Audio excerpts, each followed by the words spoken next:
It's Jurassic Park. It's a massive park. What could possibly go wrong? Greatest song ever. Does anyone... Is there only us that knows that song? No, surely not. Surely not. I mean, I can't remember where it was. Was it like... Was it the Celebrity Countdown? It's Nick Mohammed. Yeah, but where's it? What was he on? I think he was on like 8 out of 10 Cats Does Countdown. That's it, yeah. Yeah. And he sang this version of... Well, he sang the Jurassic Park theme with his own lyrics. Yes. And it is genuinely one of the greatest bits of singing I've ever seen. I love that clip. I go back to it all the time. Is it the greatest bits of singing you've ever seen?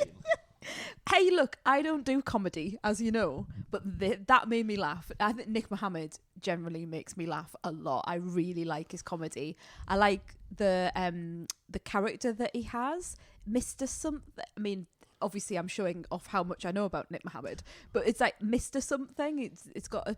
I'm waiting for you to come in to help me out here, and you're not helping me, are you? I don't know. I know he does a lot of... But he tours, he does mentalism and he does magic, and yeah, I find him really... He was up in Newcastle a few months ago and I really wanted to go and see him, but I ended up not. What a sad story. What a story to anyway, we've been to see it's not Jurassic Park anyway, because I was going to interrupt you and say, but it's not Jurassic Park, it's Jurassic World Rebirth. No colon, I noticed. Just Jurassic World Rebirth. There is literally a colon. There isn't a colon. There is. There isn't. There is. I'm looking it up. I've got it in front of me now. Right, okay, hang on. No, not according to Wikipedia, there isn't. Oh, well, that's the bastion of truth, isn't it? Look, Jurassic World Rebirth. That's Google, not Wikipedia. Okay. Wikipedia, Jurassic World Rebirth, no colon. IMDb, colon. IMDb, where's the IMDb? Where's IMDb? Oh, there's a colon 9. There's a colon. Okay. That's going to be interesting when I put that on the... when I put the title into this podcast, because Guardian doesn't have a colon. Colon or no colon? Yeah. Anyway. That is the question. Well, no park, just Jurassic World. I don't think that I would have gone with Jurassic World as the franchise leader, but okay, that's fine. Yeah, I agree, because you had the 3 Jurassic Parks, you had the 3 Jurassic Worlds. Can you name the 3 Jurassic Worlds? Jurassic World. Well done. Jurassic World Dominion. That's the last one. Okay, shit. Yeah. So it's the one in the middle. So we could do is this a Mission Impossible, or is this I've got in my head like a Rogue Nation, which I know is a Mission Impossible, but you're not far off. Yeah. It's the same sort of vibe coming from it. What is it? Fallen Kingdom. Yeah. I mean, you could have that in a Mission Impossible, couldn't you? Mission Impossible 7, Fallen Kingdom, Part 2. There wasn't really a Fallen Kingdom in that film. I mean, there's as much of a rebirth as there is in this film. Exactly, and that's the sort of the point I'm getting to, because I agree with you. The title doesn't really make much sense, but I think what it's trying to say is we're not in the park, because we're not with this film, and we're not in the world, and we're not in the world, but we are trying to rebirth the franchise. Perhaps I think it's more of a nod to the audience than it is anything to do with the film. Anyway, I went to see Jurassic World Rebirth on the first day it came out. I'm so excited. Me and the 11 other people in the 11 a.m. showing. Okay. And what do you mean, okay? You know that. You're saying that as if you don't know that that's what happened. I felt I need to make a noise, but... Yeah. Okay. And then you went to see it today. Today at the 10 o'clock showing on the Saturday. Early. There was more than 11 people there. Okay. Well, it's weekend. Maybe 25? Okay. But it's 10 o'clock, so, we're straight up to the front at Costa. But it's very rare for us to see a film in such quick succession. We often have to go separately. Well, we always have to go. So we always have to go separately. I'm just explaining for anyone new to the podcast. Can I rephrase this? Yeah. It's normal for me to go first weekend. You normally get round to it a bit later on. About 6 months later. Yes, when it's on Sky. But I have been making a really, really concerted effort to see our not last episode, which was Saved by the Bell, but the one before that, which was Mission Impossible and 28 Years Later. We spoke about it there that I'm autistic. I find cinemas, even like I've always found them difficult, but I found it much more difficult as I approach my late 40s. And the sensory, the smells, the people playing on their phone, the flashing lights in the corner, all of that makes it very, very difficult for me to go to the cinema and really relax. But I've been trying to not get over it, but I've been trying to deal with that and trying to relax a bit more into it and regulate myself a bit more. So I've really, really tried. And when I had the opportunity to go and see this early doors, I was excited to do that because, like you say, I don't normally go to the cinema anymore, or if I do, it's a while after you've been. Which also brings me on to the fact that I've had to keep stum about this film. Not your greatest quality. Not my greatest quality. Shall we go back to the days when I was watching True Blood, and you would invariably walk in and say, "She the one that's a fairy?" Yep. That hadn't been revealed yet. Yep. Probably a few series down the line. Yeah. About 4 seasons. But down. I also find myself, and I don't know what it is, but I also find myself just putting into conversation things that I've learned from the film / TV show. Oh, God. And that is really, really, I've so, like when we've been singing the Jurassic Park song, the Nick Mohammed Jurassic Park song at each other, which we have been doing for the last 48 hours, it has taken me all my energy to not say things about Scarlett Johansson or another character that's in the film. I'm being careful because we're not in spoilers yet. And not sort of put that into the song. So I think I've done really well. This is the part of the podcast where I just pat myself on the back, really. Well done. Well done, me. Well done. But we both been to see it. We're going to talk about it spoiler free to begin with, and then we're going to go into spoilers. And as soon as I came out of the cinema, I said to you, like, not that you wouldn't go and see it anyway, but I said to you, please go and see this as soon as you possibly can. I really need to talk to you about this film. Okay. Let's go through our background, our brief background with Jurassic Park and Jurassic World. So I remember going to see Jurassic Park probably the first weekend it came out with my mum in 1993. I never used to go to first week releases of films back in the day. Like, going to the cinema back in the day was like a 6 monthly to an annual thing even. But I was so excited about this film, and it was so hyped, and it was like there was so much buzz around Jurassic Park when it came out that I felt the need to go and see it. I got the book. I read the book on holiday when I was away with mum and dad, and I had it on video, and I watched it and watched it and watched it again. I don't think I watched the sequels for a good 15 years after they were out. I've only seen them once. I'm not the biggest fan. I think I've probably seen Jurassic World a couple of times. Like, we went to cinema together. Yep. The second trilogy was out throughout our relationship. We went to see it together. I've probably seen it again just when it's been on ITV2. Been on the telly a lot, hasn't it? Yeah. I quite enjoyed Jurassic World. I agree. I think it was, I thought it was a pretty good film. The next two films I despise with a fire of a thousand suns. I think I think you were the same for the third one, but probably differed for the second. I think I really tried to like it, and I tried to, especially with the second one, which was more like a haunted house. Quote for the poster. Yeah, I know. I mean, I'm remembering all the ridiculousness of the storyline and sort of the cloning and Rafe Spall being a dastardly person. And I remember sort of bits of it from that. And I suppose I think if I listen back to it now, I would probably say something like, oh, at least it was trying to do something different and we weren't going back to the park. But I really disliked the move towards the dinosaurs being more like pets or friends. I much prefer it when they are dinosaurs, you know, and we should be, you know, as Jeff Goldblum says, you know, you start, I'm not going to be able to quote it, but it's that's how it starts, and then there's running and screaming. That's the sort of Jurassic Park / World film that I like. I like oohs, ahs, and then I like running and screaming and massive dinosaurs coming like behind you and you turning around and big things being there. You know, it's a monster movie for me. And that's what I like about it. And they sort of moved it into, I didn't like that dinosaurs were on, you know, I was about to say on the planet, but, you know, I didn't like it that they were on our world. I liked it when they were off on Isla Sorna or Isla Nublar. Nublar? Yeah, Nublar. And I much prefer the idea of the park or the place that they were rather than them flying around and landing on sort of Brooklyn Bridge, that sort of thing. Now, you see, I hated the second film, the fifth film / second film. This is Fallen Kingdom. Yeah, Fallen Kingdom. But it set up a third film where spoilers for this film, but at the end, they get out and we see them wandering around in our world. Not in containment. They are spreading their wings proverbially across that. And then the third film just absolutely just lost all interest with that, waved it away.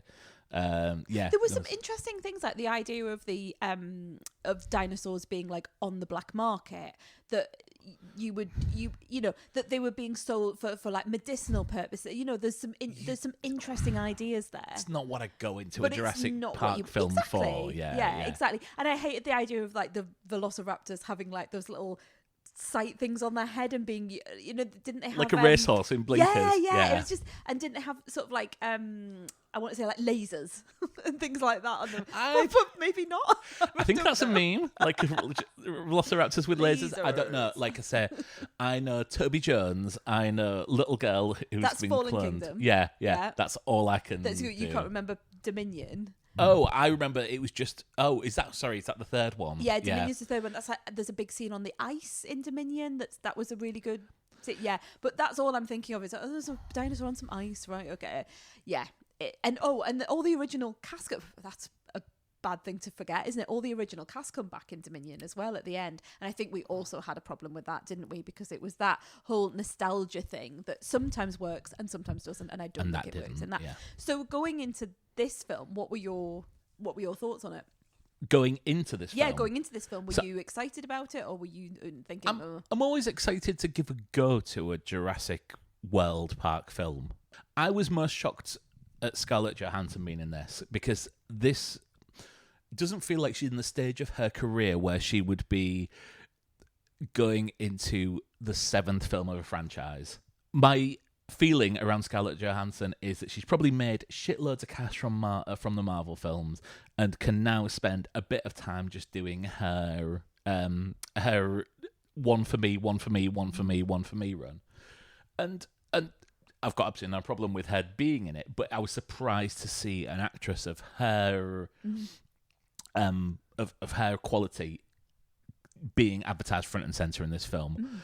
I didn't know much else about it. Okay. So, like, there's a hell of a cast, like, Isn't up front. there? I was about to say, you've got Scarlett Johansson, but for me, it's Mahershala Ali. Yeah. Who is just superb and amazing, and I wish he was Blade. Double Oscar winner, Mahershala Ali. Yeah. And, like, really brings, like, that idea of presence. This is before I even get into the film, but the idea of presence to a cast, isn't it? Of you've got Scarlett Johansson, Mahershala Ali, you have... Jonathan Bailey, whose star is rising. Yeah, huge from Wicked last year. I didn't recognise him in this, so I spent the entire thing... Is that because he was wearing glasses? Yep, because he's a hunky scientist who wears glasses but has a painted on shirt with like massive biceps underneath. Yeah, and he goes to the gym. I think he makes a mention at one point of a gym, and I'm like, and the rest, pal. Yeah. So yeah, it's a really, really interesting cast. For me, I was seeing a lot of this. I was there were a lot of the trailers. There were lots of trailers. It was, trailer 1, trailer 2. So I was seeing a lot of it, and then there were these TV spots as well that I had to keep like away from because they were showing full parts of the film. So I felt like I knew a lot more about the film going into it than I perhaps wanted to. But for me, the draw was Gareth Edwards as director. I love Gareth Edwards, and I don't really know why, because he's only done a few films and not all of them have gone well. Like, do you remember? Yeah, so I didn't know that it was Gareth Edwards up until a film by Gareth Edwards at the closing credits. Yeah, so I've kept I when I'm in the cinema, I normally keep my headphones on right up until like the title card comes on. So I kind of catch a glimpse of what is coming on the trailers, but I don't pay any attention. I think that probably serves me quite well on films like on this. But yeah, I mean, I love Gareth Edwards. The creator was not one of those. You really we had a real Barney on the podcast, didn't we? Because I really liked it. I thought the ideas were fabulous. I thought the CGI, the special effects, and I really like him. I liked his ideas and the way that he constructed the world. You were less, you were less convinced, weren't you? Big fan of Rogue One. Yes. Huge fan of Monsters. Yeah. Have you ever seen Monsters? Yes, I have, and I'm also a huge fan of Monsters. Yeah. only seen that Godzilla film once. And I love that guy. I watched that. Like, I've seen that multiple times. I really, really like it. All I remember is me and you walked to the cinema to watch it. Like, I think we got off. It was a nice day, and we got off the metro early. And I must have been wearing something ill-fitting because I had loads of like chafing around my legs, and could not get comfortable in the because it was 2014. It was quite early in a relationship, and I probably wouldn't be saying my legs are chafing. My legs are chafing to fuck. Yeah. Too much information for everyone on the podcast, but yeah, that was where it was. Yeah, fair enough. I don't remember going with you. Did we go to the Tyneside? It feels like we've gone. In my mind, it was the Tyneside, yeah. Because you took me to see at the Tyneside, which is our local independent cinema, and the place of, we've got a lot of memories there, haven't we? We've been to lots of events, and TV events as well as film events as well, because they showed Doctor Who there. we went to see like a finale of Doctor Who, didn't we? On your birthday, on my birthday. Yeah, that tells you everything you need to know about us.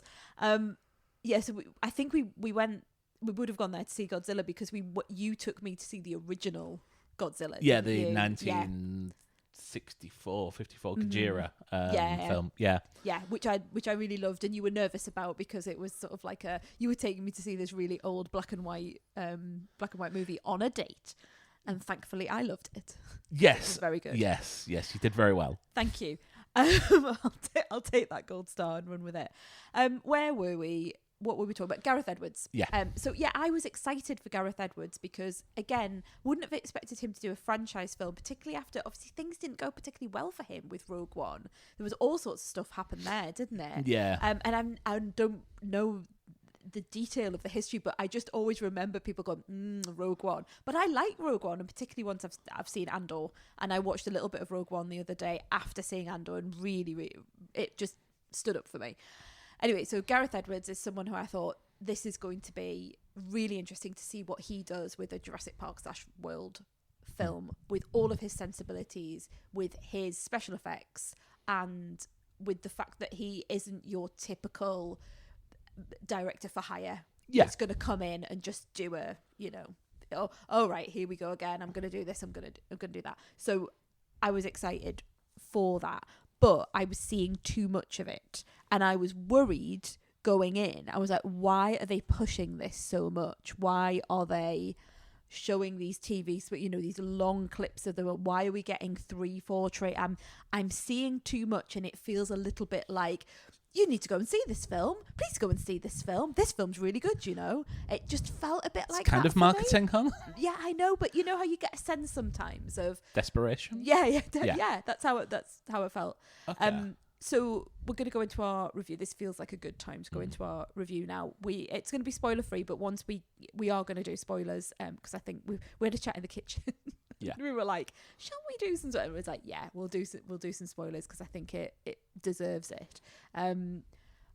What's your take on this film? How are you feeling coming out of it, having just seen it? Okay, so I knew nothing about this film, and I think it's just to frame my review. Could we just talk about the overarching story of this film, which is Scarlett Johansson and Mahershala Ali as two mercenaries.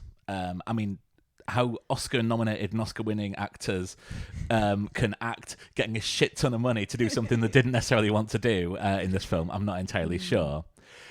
They go along with Jonathan Bailey's doctor.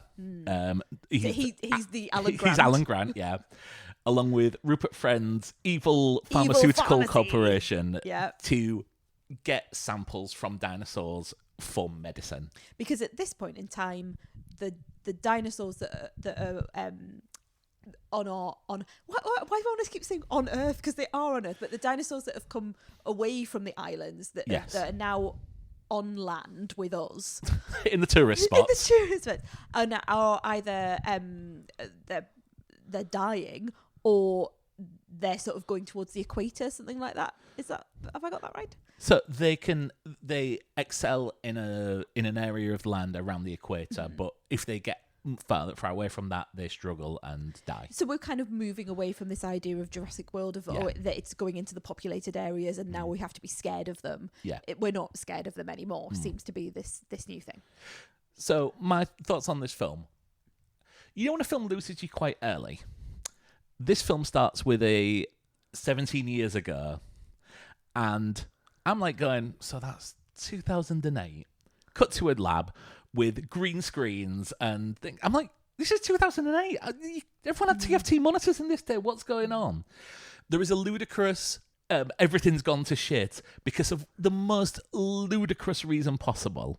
Like, something happens and everything breaks down, and it's your typical Jurassic Park film beginning, cold open, where something goes wrong and we know that there is peril based on this. But the reason it happened, I was just sat there going, what the fuck is this? So I was starting at a -3 stars on this film.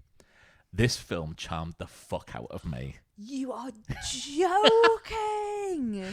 And the reason I enjoy this is because it is pure 90s ensemble action. I did not expect this. Me neither. It is people going into it. If you don't spot when this crew is assembled, which ones are going to die, you are really, really not trying. Yeah.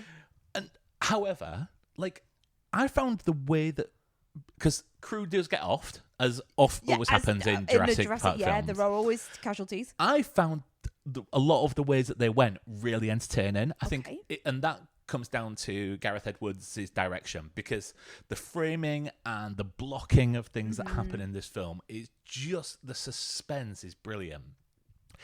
This is a ludicrous film. Like, I have a list of things which on any other film I'd be going, that makes no fucking sense. Why does that only happen when the sun goes down? Why do they need to get these 3 very specific examples? Because it just seems like a fetch quest. But, and I think it's probably the quality of cast of Scarlett Johansson is Scarlett Johansson in this, as a businesswoman who is negotiating her price up all the time. But she carries herself so well. Mahershala Ali carries himself so well. Jonathan Bailey playing against type, but against type of how I've seen him, because I think I've only ever seen him in Wicked. Yeah, where he's sort of the hero, isn't he? You know. But playing this like quite ludicrous cartoon portrait of a scientist, because he just put some glasses on and maybe grown some stubble. There's one point where he tells you how he wants to die, and I was like, oh my God, this is awful, but it works for me. And then Rupert's friend might as well have a mustache that he twirls. Yeah. They add some peril and some human characters into this, which, again, fucking ludicrous. Like, how these are added to the thing. You have said ludicrous, I think, 10 times because now. This film is ludicrous. This film is absolutely ludicrous. And you know what? 12. I was all for it. I cannot believe this. The reason I said to you, I think we really need to stop it. I thought you were going to come out of this like me and say, well, that's like one of the worst entries in the Jurassic Park franchise. And I totally get what you are saying about the direction, about the spectacle. I think the spectacle is fabulous. There are 2 scenes in this where I was physically biting my nail. I found myself like pulling the skin around. I was so scared, and I was really, really tense. The set pieces are superb, and you're right. The direction, the blocking, the way things appear on, all of those sorts of things, brilliant. Gareth Edwards and his work, brilliant. The script is, I was supposed to say ludicrous. The script is poor. Oh, it's a single pass script. Yeah. The characters are so thin, and you can almost see the screenwriting books that someone's read and go, right, now you need to have a scene where 2 of the characters talk about their past, and that will give you an emotional resonance. So we'll have that in. We'll never come back to that ever again. Absolutely. Now we need to have a scene about, and there's too many characters as well for my money. I think so many of them got lost. People who were meant to be really, we're meant to be with them the whole time. We're meant to be, hoping that they're going to last right to the end, and they're in peril. But I don't know anything about them. I don't know anything about the background. I don't know anything about the relationships between each other. I'm kind of guessing, or maybe there's one line. But there was so much in there that could have been better with fewer characters and much more character development, the character arcs. I also have a major issue with the third act, which made no sense to me, in not just in terms of the script, but in terms of the placement and where we were. I was talking to you, we were watching the Chronicles of Narnia because we're doing this occasional series of TV shows that we used to watch when we were kids, and the Chronicles of Narnia is one of them. And we've done The Lion, the Witch and the Wardrobe, and now we're going to do Prince Caspian, The Voyage of the Dawn Treader, coming soon to this podcast. And at the beginning of the Chronicles of Narnia, it shows you a map of Narnia and it shows you where everything is. And I remember saying to you, this is what I wanted. And I nearly talked about this Jurassic film. This is what I wanted. And then I carefully steered it into like Game of Thrones and like other fantasy things. I need to see a map of where we are. And you get that in Jurassic Park, where you get what's his name, Samuel L. Jackson, showing you bits of the park, or you get Nedry showing you bits of the park, where the fences are, where the dinosaurs are, and signs that point you to where things are.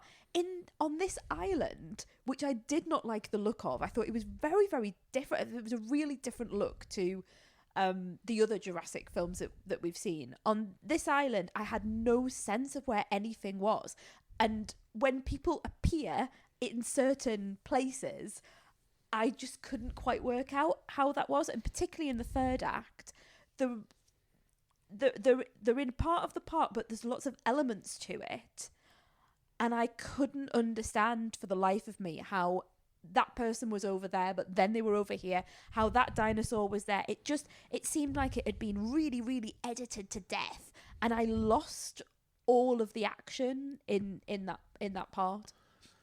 I was on a like a 2.5 stars. I put it in a 3 in Letterboxd because of the action and because of Gareth Edwards and his direction and the scenes that ripped off Jaws and so many times, and other films of the ilk. Like you say, I love that 90s action. I really love those set pieces, but the character development just left so much to be desired. And like Scarlett Johansson, you might as well say, oh, it's Black Widow in this, oh, it's name another Scarlett Johansson, but she was such a cipher. And what a shame for an actress of that caliber to just be like, oh, I mean, she could have been playing Lara Croft Tomb Raider, there was nothing to them, and so I really, really felt let down in the script and the character development. So I will go so far as to say I do not need, in a big brash action film which is going to live and die by the set pieces, I got enough character development. I didn't need to know, and I think sometimes less is more on this, and sometimes it's I got enough out of the history of Mahershala Ali and Scarlett Johansson's character from that one scene of them sat in the boat. I understand exactly what's happened to these people, and I didn't need them to do it anymore. And I can tell more from 2 quality actors saying with what they're not saying than what they are saying. I didn't need any more than that. I can't even tell you, I mean, I've just thought of it now, but I can't even tell you who half of the people are, like the names of the people. And I think that's such a shame, because you have that, if you're thinking back to the original Jurassic Park, you had, the people, you even know the guy who gets eaten on the toilet, I never know people's names. Yeah, I know you know. But I came away and I couldn't remember who people were, and I couldn't. There's a core group of people in this film. We're not talking about, because we're not in spoilers yet. But there's a core group of people who spend a lot of time together in this film. I cannot tell you a single person's name in that group, and that to me is a failure of writing. But it's a Jurassic World film. I don't need to know the name of. I couldn't tell you the name of Bryce Dallas Howard's character. Okay. Chris Pratt's character. I couldn't Owen. tell you the name of them. What's Bryce Dallas Howard's character? Come on, she was in Claire and Owen. I hate that you know that. Yeah, well, there we go. pulled it out of the bag. The name of Oh no, Tia Leone's character in Jurassic Park 3? I don't even know which one of the sequels. Yeah, she's in. it's Jurassic Park 3. It's Mum because she's the little boy's mum. And it's Mrs. Kirby. I'm sure she's got a first name. Yes, I know she has. I just haven't quite got there. And I think she's either getting divorced or divorced from Mr. Kirby in that film.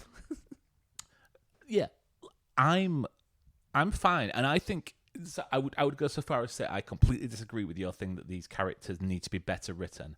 I don't need to know more than I was shown on a Jurassic World film, and this might be where we differ on the Fallen Kingdom, on the Jurassic Park 3, on the Dominion. Is that what you're trying to say? No. We I think we're the same on Dominion. Okay, I think we are the same on Dominion. Yeah. But I don't need to know any more than that. I was fine with what I got, and I think the quality of the acting, the quality of actors that they got, helped them get away with that lack of that. If it was named two really bad actors, and I'm not going to go out there and name them, I might have needed more, but I got everything I needed to know from Scarlett Johansson, Mahershala Ali, from that one scene. Henry Loomis, probably a little bit underwritten, but Which he does have Jonathan Bailey character. Yeah, Jonathan Bailey character, probably a little bit underwritten. He seems to, but because there's too many people, so he gets lost. I think partway through. Does he though? Yes, he does. You've just started to say. Do I need to know any more than that? I think other than he's the one person. I think I would like to know, but or for him to do something more. Anyway, we're. I'm really conscious that we're rolling into spoilers here. How many stars would you give it?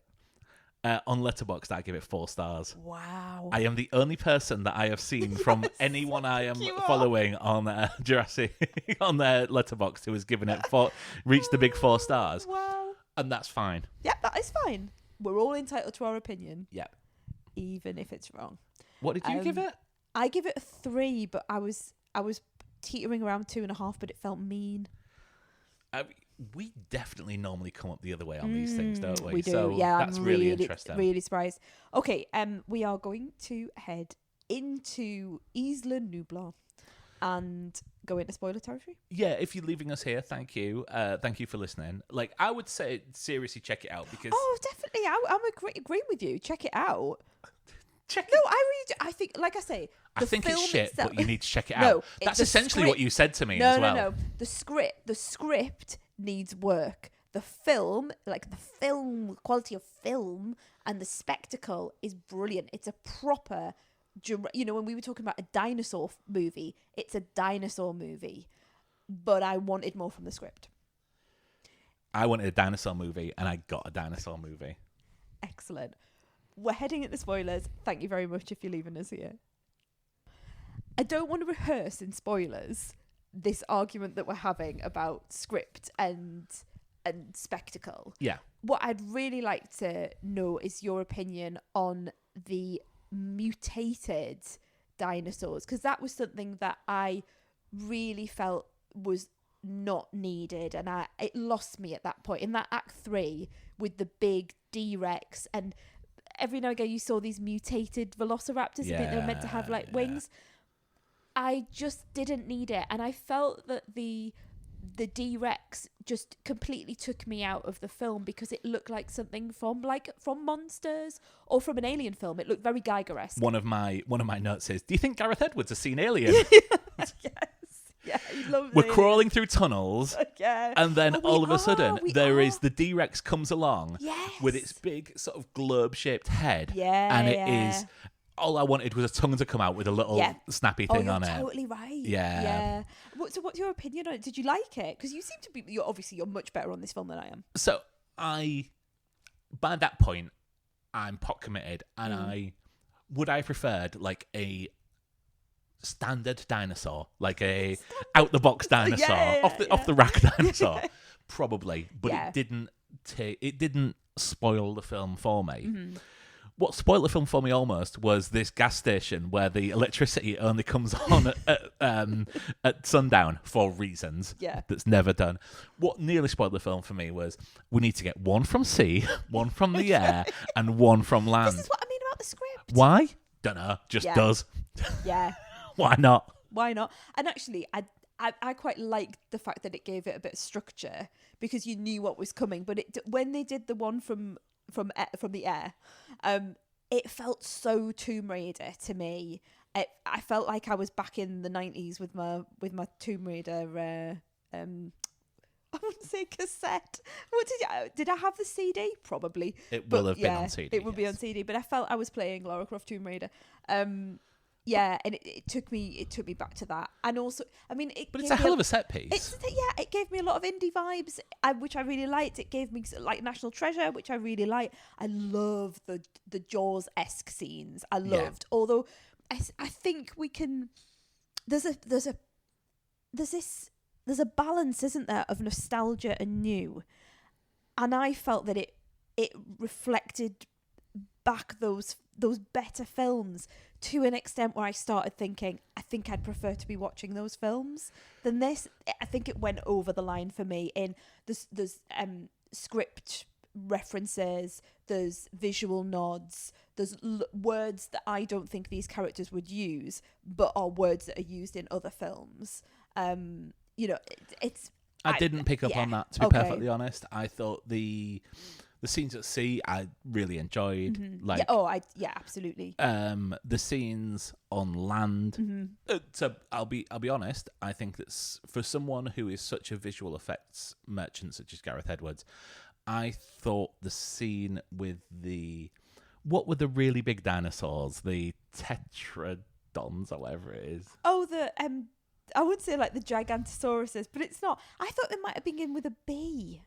Is it like they're really big? The big Titanosaurs. Thank you. Yes. That's I didn't think visually that worked for me. I agree. And I think the effects were somehow worse than Jurassic Park 1, which is a film that was 32 years ago. Mm-hmm, mm-hmm.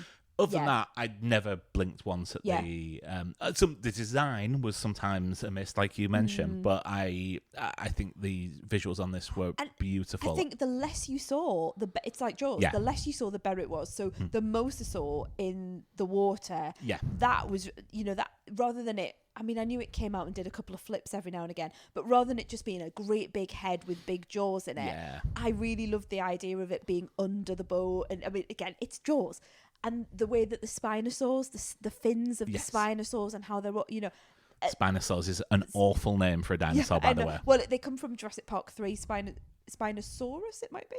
Anyway, the Spinosaurs are in Jurassic Park 3, so it's a nod back to them. Awful. Yeah, okay. But they've changed the way that they look. They've got almost like these zigzag prints on them, and the fins are a little bit different. The thing where it appears on the beach and that poor woman, that was like, brilliant. Absolutely brilliant. And again, you were totally right. You could see who was gonna go and who was gonna not go, particularly when Ed Skrein turns up on. I was like, I have not seen him in any of the many TV spots I've watched and all of the trailers, nor did I know that he was in this, like, just from his little name on like the bottom of the thing. I was like, has he popped up in the wrong film? Ed Skrein doing the Ed Skrein accent. Oh yeah, and that as well, yeah. And then off, bye.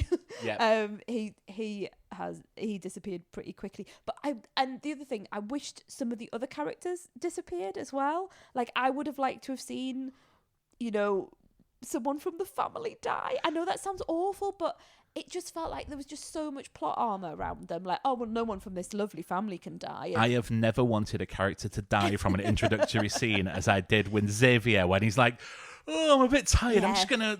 Yeah, I'm just gonna say brilliant. I was ready for him to die right there and then. That I thought was great because I was thinking to myself as I was like watching it, I was going, some characterization. This is where we're going to find it. And actually, I really liked being with the family, and I wondered whether staying with the family more, whether there was too much of a tussle between the family and the the dino hunters and the family and the dino hunters, you know, whether there was too much of that toing and froing, and whether if they were together and there were fewer of them, that would have been better, like they were in the original Jurassic Park, where the kids were part of that organization, that group, even though, you know, the adults didn't necessarily want them to be there other than John Hammond. They felt much more integrated as a group of people going through the park, whereas this was like a contrivance to pick them up, but then they were lost again, and like they were in the water with those Spinosaurs. Like, someone surely had to die at that. When they all jumped in after the girl, I was like, what are you doing jumping into this like infested waters of dinosaurs? But they were chasing the boat, therefore Yes. that was how I justified it to myself. The Spinosaurs and the Mosasaur, big the big whale. the big whale was chasing the boat, and therefore getting off that, Yeah. which was, everything was going at speed, therefore getting off that was probably a safe option. Yeah. And look, there are conveniences of how everyone turned up at the same place at the same time. And I realised that 2 episodes ago, I absolutely lambasted Mission Impossible for doing the same thing. Yeah. Like I say, I can't explain it. I think this knows what it is, and it worked for me. Okay. I'm just going to go through my notes that I've got here. Xavier is one of the worst characters ever. I liked him. At least he had something. A Snickers bar wrapper. Yeah, I don't understand why you're that bothered about that. I thought that was really clever, and I love that opening scene. It really harked back to the original. It snuck into a door, which caused the entire system to break down. That's what happens. Who wrote that? Me? Don't like. Don't be having a Snickers before you go in. I mean, it's very like, be careful what you eat before you walk into a dinosaur glass thing. I have some issues with the T-Rex scene. Do you? Yes. That was one of my favourite bits of the whole film. I thought that was really clever. Is it the bit where the inflatable pops up in the air and then it magically disappears behind it? No, I thought that was quite funny. I really enjoyed that. You like that, yeah. I think the T-Rex needs to be less stupid. The T-Rex was very stupid. I mean, someone should have died. This is what I mean. Someone should have died. Obviously, you don't want you don't want the little girl to die with her little pet dinosaur. Maybe we'll come on to that in a minute.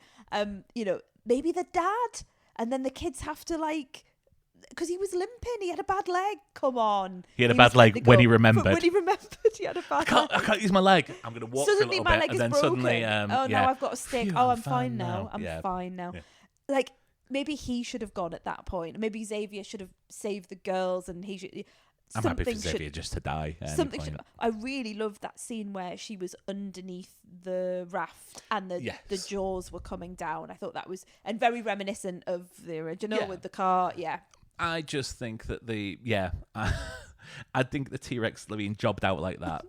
It reminded me of like wrestling, when someone who was previously really good is about to leave, and so they make them like lose really humiliatingly to someone who they shouldn't, to make them look weak on the way out. I thought it was terrifying though, like much more terrifying than D-Rex and those Mutodons. The look and the way that it stands on the side, it's waiting, and when it swims, I didn't know it could swim. When it swims, I'm not sure a T-Rex can I'm not swim. sure it can. But then but it was a surprise. So then I was like, oh right, they're getting away with it. And I think that, from what I understand, that because you said you've read the Crichton book, isn't there a raft scene in the original book? So a lot of the Crichton book, and it's 30 years since I've read the book, but a lot of one storyline is just them on a raft. Okay. It's just them on a raft going back towards the base camps. Right. Okay. Sort of thing. So I think it's they can do that now, can't they? Ellie's storyline on that. Oh, okay. I might be wrong. It's been a while. I know over the years they've talked about, and all the podcasts that have talked about Jurassic Park have said,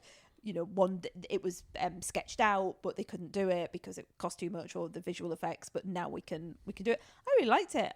But yeah, I agree. Someone should have perished in that situation. Kill the girl. What, the girl that did nothing?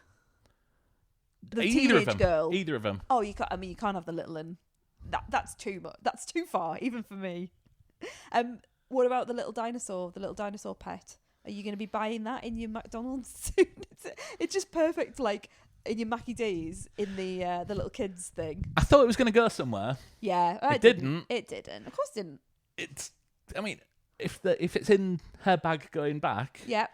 we've established it's going to die, innit? It's going to die. Yeah, there you go. But I don't know if this is going to be sequel territory. Like, I don't know. maybe the parents will come looking for it. Who knows? Because all dinosaurs can swim now, as we found out. Well, this is it. Like, where do you... I mean, it's maybe not something for now, but you do wonder, where does it go from here? Unless they go back to that island or this... Because that big, scary, not scary D-Rex, the mutated one, it's not dead, is it? It's still there. It's still alive. Yeah. As is Mahershala Ali, who absolutely should have died. And I was really pleased. I was like, good, they're killing someone who you wouldn't have expected, and he's sacrificed himself, and it was his storyline of his kid had died, and, you know, all of that sort of business. That thing was roaring down into his face while he was lying there. How he got away with his flare. Yeah. That's meant to attract the dinosaur. He's still got his flare waving about, and it's still... that was ridiculous. He should have died. So when I saw it, I saw he's off screen. I wonder if they're going to bring him back in a future sequel as having survived and stayed on the island. And then I was like, oh no, a flare's gone up, right? They're going back for him. And then I was like, they're going to do a smash cut to him going, like him doing the explanation of how he got out. No, nothing at all. Yeah. You know what? Yeah, it should have happened. I don't. Yeah, you're not going to be swayed from your love of this. And like, I think there's bad things about this film. Like you said, that he that works for that. He's split up from his wife. He's lost he's obviously lost his child. Something that he's never said explicitly. I like that. I think that's why I'm on its side from that one scene, which tells me all I needed to know about them. And yeah, so what's he going back? Yeah, like, but then I mean, I'm also happy that there's like looks between Scarlett Johansson and Jonathan Bailey's character. Yeah. But we don't get that second act kiss. It's quite nice. There's no romance in this, which is great. And I think, you know, there could have been a romance between Scarlett Johansson and Mahershala Ali, certainly in the past or in the future. That, That's what I'm saying about these are better actors than should be in this film. Agree, yes, and I know. They carry this. I would have liked them to have more to do. No, you want them to be walking along with exposition. No, I don't. I do not want them to be. That is absolutely not what I'm saying. I want some arc. I want some development. There's no difference to Scarlett Johansson's character at the beginning of this film than at the end of the film. I want some character development. She's going to take the medicine don't. and put it open source. Doesn't get but that. It makes no sense to me. It doesn't get me paid. No, yeah, it doesn't make any sense to me that she has. Yeah, it doesn't work. It didn't work for me. She's become a better person. I know, but I didn't even think she was a bad person at the beginning. There was nothing that I would have thought that she might have done that at the beginning of the film as well. But she didn't. She was doing it for the money. Yeah, she was happy to sell her soul to the pharmaceutical giant. I mean, that's literally the plot, and that is said explicitly in the film. It wasn't not to any depth for me, not to any proper depth. Do you want some chin stroking and some cartoon? Well, I would have liked. You're totally right about Rupert Friend and his mustache twirling, but I would have liked to see more twirling of mustaches, or even just some 3D nature, not just either go all out and he's awful. Or give him something like where he's thought about maybe the fact that he let that girl fall off the side, or, you know, something about this whole expedition. It didn't go so far as to be the worst baddie in the world and therefore we hate it. He was just I found him a bit bland. So either go one way or another. That's what I'm saying with that. But these are all things that, you know, said enough. The script just didn't do it for me. Brilliant acting, like they did everything they could with what they were given. I'm not having a go at that. I just wanted better writing. Anything else in your notes? No, we've gone so long that we haven't got the light on in the living room. Yeah, I can hardly see you now. I can hardly see you. It's so dark. It's like the end of the film. It's all going dark. Maybe the lights are going to come on when the night's drawing in. Yeah, thanks. So I'm amazed. This is not the way I thought this episode was gonna pan out. I thought it's usually me that's always like, woo, I'm just so happy with everything. No one is more shocked than me, hon. No one is more shocked than me. So yeah, let's bring it to a close. Thank you very much for listening. Before we go, All right, yeah. How do you rank the Jurassic Park films? Oh, do you want the park and the world together? Yeah. Okay. Yeah. So 7. So I'm gonna go from. This is the only way I can do it. Is the one that I like the most. So I like Jurassic Park the most. Yes, everyone's number one should be that. Thank you. I've got a real soft spot for Jurassic Park 3, and don't ask me why. I just like it. Okay. So that would be my second. I like Jurassic World. Okay. So that would be my third. Then I'd put Lost World. I'm not a fan of Lost. I know a lot of people say it's 1 then 2, but it just never did it for me. The gymnastic child really, really rubbed me up the wrong way. I just didn't like all of that. It's Jeff Goldblum's daughter in. You're looking at me like I am talking a different language in the Lost World. Do you not remember the Lost World? Jeff you Goldblum's don't? got a daughter? Jeff Goldblum in the Why was he hitting on Ellie Sattler then? Of Jurassic Park, Jeff Goldblum's got a lot of children. He's been married like 3 times or something like that. He's always on the lookout for the next Mrs. Malcolm. That's correct. Yeah. Yes. So yeah, this is one of his children. And there's another Vince Vaughn. Yeah. What's his rocks name up in that one. I would be able to think about it eventually, but anyway. So then yes, we've got Lost World, and then Fallen Kingdom, then Dominion. Are you wanting me to put this film in that list? As is tradition, yes, please. I don't know where I definitely put it above Fallen Kingdom and Dominion. Yeah. Would I put it for the Lost World? Oh. So it's going to be either above or below Lost World. So it's towards the end. It's towards the back end. It's in the middle. It's in the middle somewhere. Just pop commit. It's in the middle. I can't remember which order I've put everything in. It's somewhere in the middle. Okay. How about you? So I can't really comment on 2 and 3 because I couldn't tell them apart or anything like that. So I'm going to go the top 5 instead. Okay. So I'm going to say Jurassic Park, this film, Rebirth. Oh, God, that was a wince. No, I'm just opening my eyes so I can see in the dark. Then Jurassic World. Okay, yeah. I think a lot of people put Jurassic World quite high up as well. And then either Fallen Kingdom, then Dominion, I think. Mm-hmm. Yeah. Yeah, I think the end parts of the Jurassic Worlds tend to go towards, on the bottom of people's lists. But Jurassic World itself, that film, I've seen a lot of people's lists, and that is definitely towards the top, which is good. Okay. Good for that. Good for that film. Right, the end. Thanks for staying with us. Thanks for staying with us, especially for that little end bit. Yes, we can turn the light on now. I'd love to. We'll be back next time. There's a lot of big films coming out. Yeah. There's Superman, there's Fantastic Four. Four. So excited for Superman. So excited. You're less excited for Fantastic Four. I think you're less excited for the Odyssey, a trailer for which you did not see before this film. Yeah, like that did not play at my showing. Proper argument, didn't we?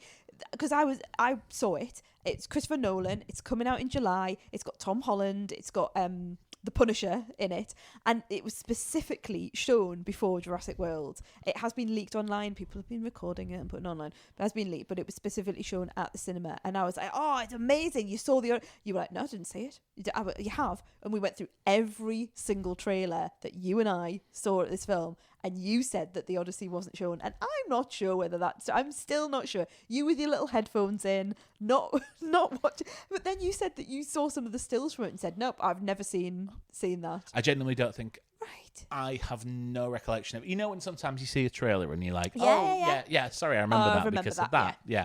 Mm-hmm. Zero clue. You are really excited about Fantastic Four, though. I know you've been excited for that film for quite a long time, and I am not excited for it. So that will be interesting to see how we come out on that. Are you going to go see it? I am going to go and see it. Okay, just good. so that I can talk to you about it. Good. And because I'm sick of seeing Fantastic Four, like, oh my god! And then they're doing little spots now of those things that they do in the cinema where someone comes on and goes, "Hi, I'm going to tell you a little bit about this film, and we just loved making this film, and everything was great making this film, and please come and see this film." Location scenes. Yeah, like, oh no, no, just show me the trailer. But Superman, I wasn't that. So it just wasn't in my sort of the excitable part of my brain.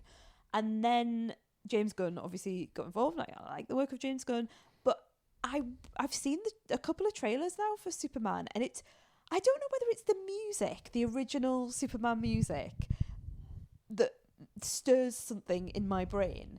But I really like the look of the guy who I think he's called Corran Sweat. Like this, David Cornsweat. Is that it? Yeah. I should know. I mean, I read Empire every month. I listen to every film podcast known to mankind, and I still don't remember these things. But David, and I really like the look of him, and Rachel Brosnahan as Lois Lane. Yes. And just the look of the film. I'm not entirely convinced about the little dog, but that may be my problem. But there's absolutely loads coming out. So yeah, we've got a really packed summer. Stay tuned. We'll be back. Drop us a like, subscribe. Oh, please don't say that. That makes me fancy you just a little bit less. Thanks for listening. See you next time. Bye.